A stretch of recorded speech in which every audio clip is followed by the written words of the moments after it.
Fala galerinha, vamos dar continuidade, né? Esse nosso assunto sobre a tecnologia do DNA recombinante.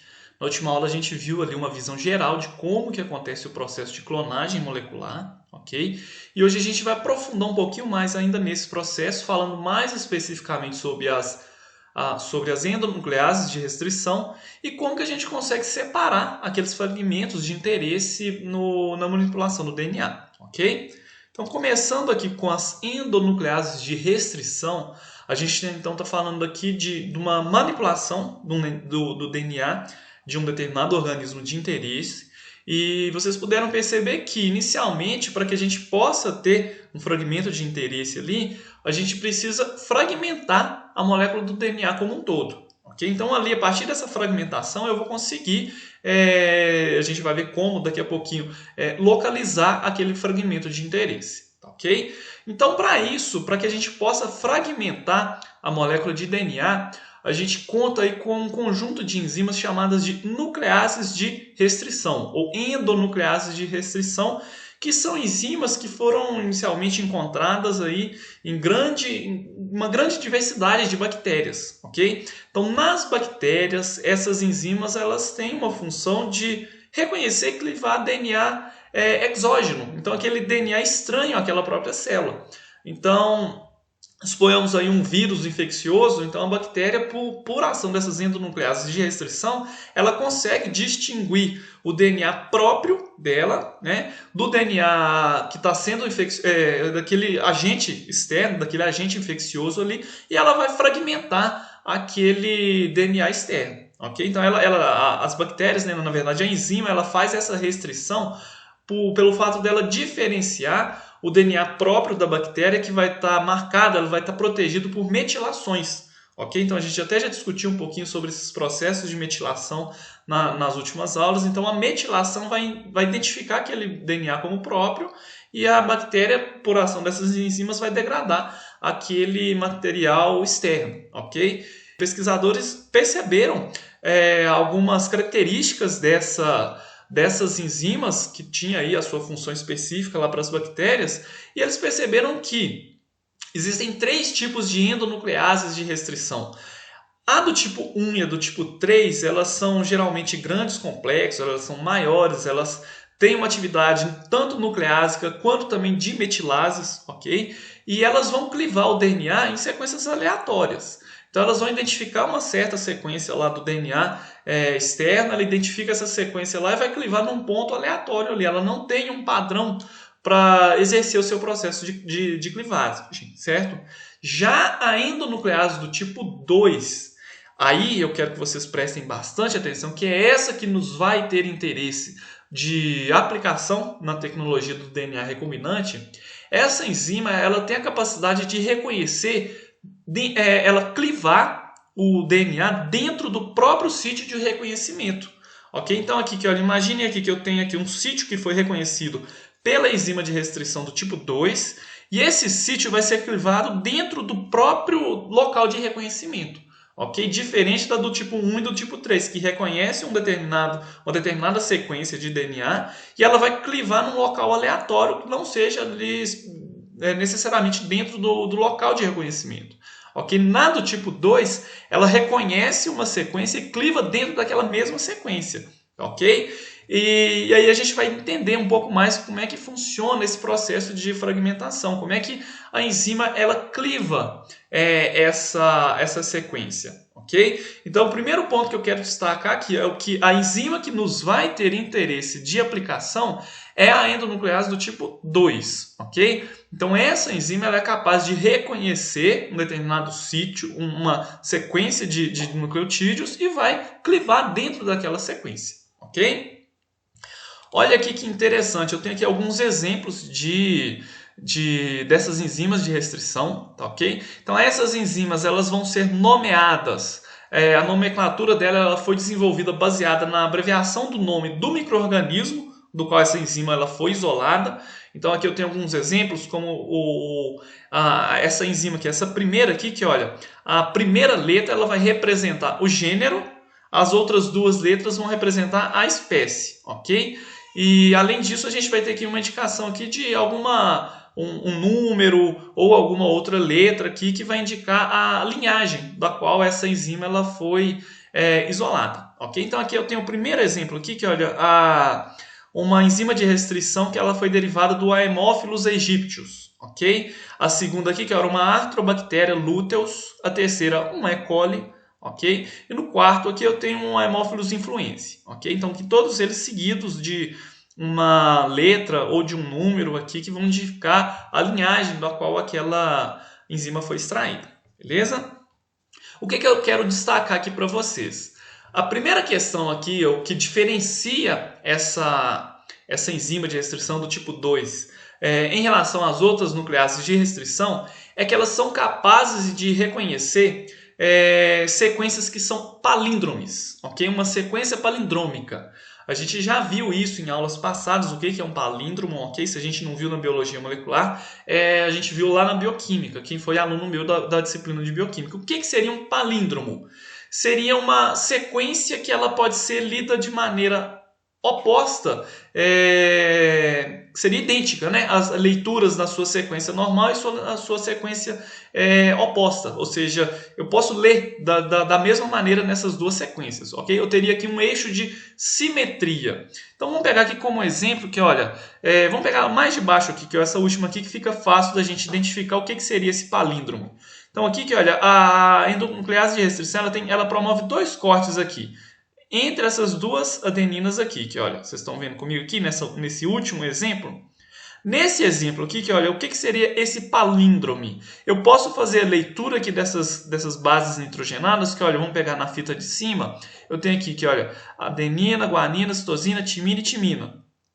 Se eu fizer a leitura aqui de maneira em direção oposta na fita de baixo, eu tenho a mesma leitura. Então olha aqui, que olha, eu tenho adenina, guanina, citosina, timina e timina. Ou seja, isso aqui é um palíndromo, ok? Então eu posso perceber que todas as outras sítios de restrição aqui, eu tenho palíndromes. Olha aqui, olha, nesse exemplo de cá, que olha, destacado na setinha que eu acabei de fazer.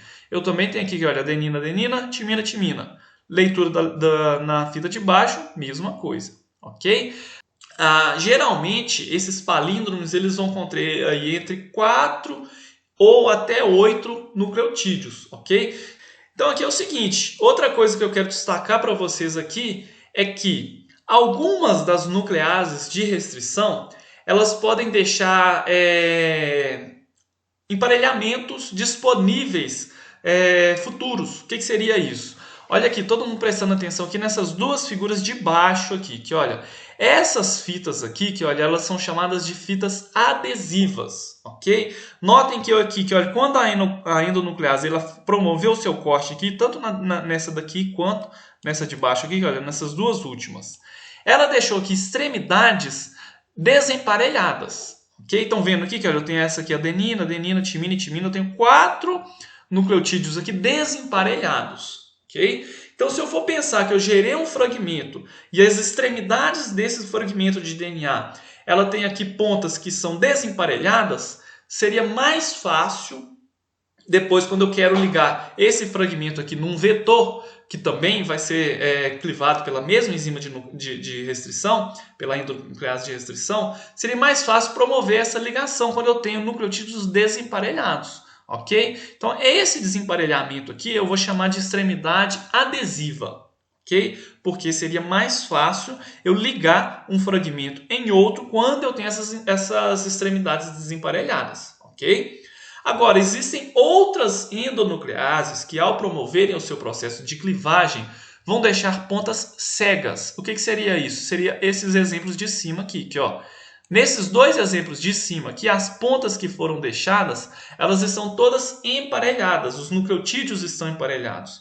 Então, nesse caso aqui, para ligar uma ponta na outra, um fragmento em outro, seria um pouco mais trabalhoso. Nesse caso, teria que ser feita a inserção de fragmentos sintéticos, chamados aqui de linkers, que vão promover, então, extremidades que possam ser ligadas uma na outra. Ok? Então aqui, nesses dois exemplos de cima aqui, ligar um fragmento no outro é mais trabalhoso porque a extremidade ela não é adesiva, ok? Diferente desses dois últimos exemplos aqui, esse daqui e esse de cá, onde a extremidade ela é chamada de adesiva, beleza? Ficou claro? Então tá beleza, vamos dar continuidade. Então a gente já entendeu como é que funciona essas endonucleases de restrição e com o decorrer das aulas a gente vai tendo aí um pouco mais de domínio sobre o funcionamento dessas enzimas, ok? A gente viu até agora então como que essas enzimas elas atuam. Vamos imaginar lá um fragmento, uma molécula de DNA grande, certo? Aquela molécula de DNA ela foi tratada com uma determinada endonuclease de restrição. Então, aquela molécula inteira de DNA ela vai ser quebrada nos sítios específicos para aquela endonuclease de restrição. Concordam comigo? Esses fragmentos gerados por digestão dessa enzima de restrição, a gente precisa separá-los. Okay? Como é que eu vou separar? Como é que eu vou identificar o fragmento que eu tenho interesse em estudar? Okay? Então, a gente vai entender aqui agora duas técnicas que vão promover a separação de fragmentos gerados pela digestão aí das endonucleases de restrição e como que eu consigo identificar um fragmento de interesse. Vamos supor, eu quero lá um determinado gene, um fragmento que contém um determinado gene, e como é que eu vou conseguir separar aquele fragmento dos demais que foram gerados pela digestão daquela enzima de restrição. Ok? Vamos tentar entender primeiro como é que a gente separa. Tá? O processo de separação de fragmentos de DNA, ele é feito por um processo de separação físico chamado de eletroforese. Okay? Eu acredito que a maioria de vocês já devem ter ouvido falar desse processo. A maioria dos alunos, quando eu falo em relação a quem já tiver feito a disciplina de bioquímica, okay? Que normalmente é tratado esse processo aqui na disciplina de bioquímica. Okay? Mas quem não tiver visto também não precisa de entrar em desespero, que eu falo aqui tudo novamente, como é que esse processo funciona. Okay? Esse método, quando ele é falado na disciplina de bioquímica, ele é utilizado, por exemplo, lá para a separação de proteínas. Tá? Então aqui ele é o mesmo método, o mesmo princípio, só que a gente vai aplicá-lo para a separação de DNA, okay? De ácidos nucleicos. Beleza? Então como é que isso funciona? Aqui que olhem comigo aqui, imagine uma fita de DNA qualquer de interesse aqui. Esse DNA ele foi cortado, ele foi fragmentado aqui, por duas enzimas de restrição. Então aqui eu tenho aqui, quando ele é cortado com essa enzima de restrição aqui, ele vai gerar certos fragmentos. Okay? Se for por outra enzima de restrição, os fragmentos vão ser diferentes. Okay? Porque essas enzimas vão quebrar em locais, em sítios específicos diferentes. Tá? Como é que o processo funciona? Ele é baseado na separação física utilizando um gel. Um gel que ele vai funcionar como se fosse uma peneira, uma rede de separação que vai ter ali vários poros. Okay? Então imagine comigo que eu tenho aqui essa plaquinha em cinza aqui, é um gel. Tá? Um gel que pode ser um gel de poliacrilamida, um gel de agarose. Okay? É uma placa de gel. Tá? E nessa placa de gel ela vai ser submetida a dois campos elétricos. Eu vou ter aqui de um lado um polo que vai ser um campo elétrico negativo e do outro lado eu vou ter um campo elétrico positivo. Tá? Então é um método de separação por carga elétrica. De um lado desse gel eu vou ter aqui uma carga negativa, do lado de cima aqui nesse exemplo, e do lado de baixo eu vou ter uma carga positiva. Tá? Vamos lembrar comigo qual que seria a carga intrínseca do DNA, dos ácidos nucleicos? Um ácido nucleico ele tem uma carga negativa. Lembram que lá nas ligações fosfodiesterase a gente tem grupamentos fosfato? Aquele grupamento fosfato ele é carregado negativamente. Okay? Então o DNA ele tem carga negativa. Tá? Então se eu aplicar fragmentos de DNA na extremidade aqui desse gel que tem carga negativa, vocês concordam comigo que componentes, fragmentos, qualquer composto que tenha carga negativa, ele vai migrar em direção oposta àquela carga. Então, ele vai migrar em direção à carga positiva. Então, aqui nesse gel, se a minha amostra for aplicada nessa parte de cima aqui, na superior, ela vai migrar em direção à parte inferior dessa placa, que é onde eu tenho a carga positiva. Tá? Então, se o DNA tem carga negativa, ele migra em direção à carga positiva. Tá? E qual que seria o princípio de separação aqui?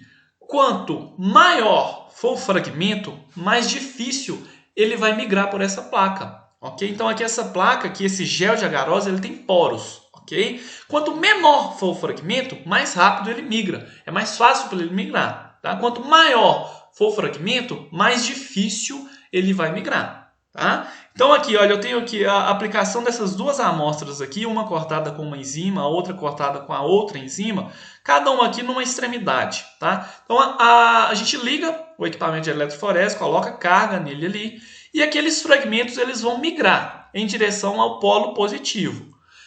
E quanto mais distante percorrer esse fragmento, menor vai ser aquele fragmento. Quero que vocês compreendam isso comigo, tá?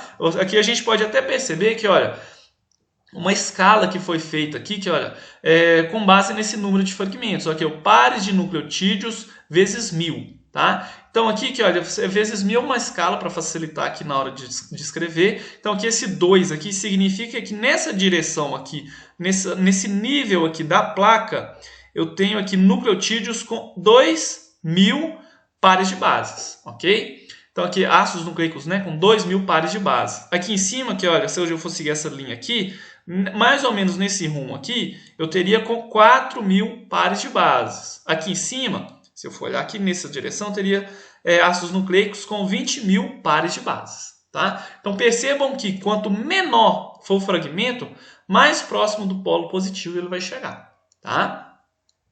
Aqui outra questão é interessante a gente destacar o seguinte, que no equipamento, no gel de eletroforese propriamente dito ali, se a gente coloca, na verdade o equipamento nada mais seria do que eu colocar essa placa de gel aqui num equipamentozinho que eu consigo colocar, gerar uma corrente elétrica nele, onde eu vou ter ali um polo positivo e um polo negativo. Depois de submeter, aplicar isso daqui em uma determinada voltagem, os fragmentos eles são separados, mas eu não consigo enxergar DNA a olho nu. Todo mundo concorda comigo, né? Então eu não vou conseguir enxergar depois. Aqui eu tenho, nesse esquema aqui, eu tenho uma amostragem aqui desses fragmentos, mas para mostrar para vocês de maneira didática. No laboratório, se a gente for fazer esse método de separação, a gente não consegue enxergar DNA a olho nu. Tá? Para isso eu preciso identificar, eu preciso marcar o DNA de um modo que eu possa conseguir identificá-lo. Tá? Eu posso utilizar corantes que emitem, por exemplo, luz fluorescente, ou eu posso utilizar radioisótopos, né, que emitem radiação que podem ser reveladas num filme fotográfico. Então aqui um dos métodos que são mais utilizados para identificar esses fragmentos aqui, na verdade ele é utilizado depois que faz a corrida dos fragmentos. Então depois que foi feito a separação, é que a gente faz a revelação. Tá? Um dos métodos mais utilizados é o corante conhecido como brometo de etídio. Tá? O brometo de etídio ele vai se ligar aos fragmentos de DNA e quando ele é colocado sobre luz ultravioleta, ele emite uma luz fluorescente. Então aqui nessa figurinha do lado aqui, que olha, eu tenho mostrado aqui o corante brometo de etídio que foi submetido à luz ultravioleta. Então é só colocar a plaquinha lá que foi corada com brometo de etídio sobre uma luz ultravioleta que eu consigo identificar aquelas bandas. Então cada fragmento desse daqui eu vou chamar de banda. Tá? Ou então, se eu não quiser utilizar o brometo de etídio, eu posso marcar com um radioisótopo, um componente ali que emite radiação, e essa radiação ela pode ser revelada como se fosse um filme fotográfico mesmo, tá? Uma foto mostrando aqui onde que eu tenho a posição de cada uma dessas bandas, beleza? É claro que essa marcação serve apenas para visualização. Eu peguei ali aquela digestão das enzimas de restrição, então peguei lá minha fita de DNA, eu cortei ela por ação das enzimas de restrição e separei em tamanhos. Okay? Então aqui eu tenho fragmentos que são maiores, fragmentos que são menores. Mas como é que eu vou saber qual que é o fragmento que tem o meu gene de interesse? Tá? Então essa parte, essa resposta eu vou explicar para vocês na nossa próxima videoaula. Tá? Como é que a gente consegue reconhecer o fragmento de interesse a ser utilizado. Beleza? Simplesmente para a gente não ter aqui um vídeo muito grande, para vocês terem um tempinho aí para poder dar uma pausada e a gente continuar no outro assunto. Ok? Então fico aguardando vocês na nossa próxima videoaula.